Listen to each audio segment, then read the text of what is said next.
I'm getting ready to cut the boots for my skater, and you'll see I've loaded all the shapes for my skater in one file. So I already have the leotard and the skirt, everything's in one file, and I'm getting ready to cut the boots. And by default, the boots, do you see how they're in the upper left corner of the mat?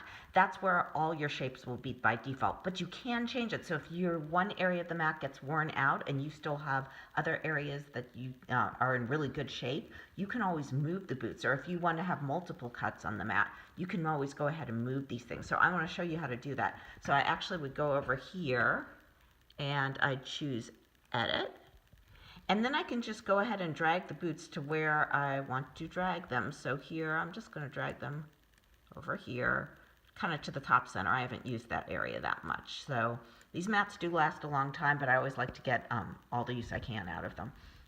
So now once I'm done, I'm going to say done at the bottom, and it's going to change. Now, it's going to prompt me to select my material. So I'm going to choose the medium fabric, like cotton, and it actually cuts it with a little rotary blade. So it's prompting me, it's saying, do you really have your blade in, or do you have the knife tool in still? I have my blade in, so I'm not going to worry about it. Now, to get the maximum life out of my blade, though, I'm going to do something special. I'm going to cut it without stabilizer on the back. So you can see over here, this was fabric that was backed with a paperback fusible web. It's actually shade soft fuse. It's my favorite fusible. It's really, really, really soft and lightweight. But the problem is with a lot of digital cutting systems, it's not sturdy enough to cut with. It doesn't provide enough stabilizations unless you use a lot of starch along with it, and I'm too lazy to use starch. So this cutting system, though, you can cut any weight of fabric. So I've gone ahead and I've put the fabric, let me see if I can peel it back and show you, pretty side down on the mat. So it's a little different than when I cut with other digital fabric cutters. So I've smoothed it all down, and I'm going to load it into the machine. So you can see right here,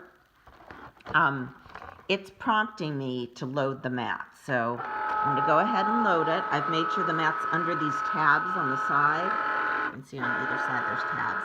And then it's going to align the mat and get ready to cut. So I'm just going to smooth it out a little more. And when I'm ready, I'm going to press the blinking cricket logo, and it's going to cut it.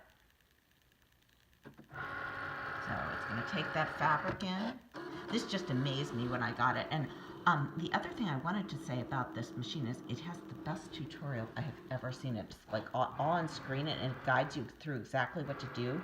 They have you make this little, you can see the mess I have going here, but they have you make this little card just as a tutorial. Let's watch the machine at work here. So it's like turning, I don't know if I can get in there, it's actually turning that little rotary blade and running it so you can get good cuts at every angle. But that's the reason, because you're not using a knife blade, you can get good cuts on fabric without a paper stabilizer on the back. This is my green snowflake fabric from my winter games collection. I'm making it for a special friend of mine who helped make this collection possible. So now it's prompting me to unload the mat. Now, normally I do this with two hands, but I'm going to try to show this to you while I hold the camera as well. So you'll have to excuse me for a minute, but look at how clean that cut is. So when I turn these over, I get the perfect little set of skates.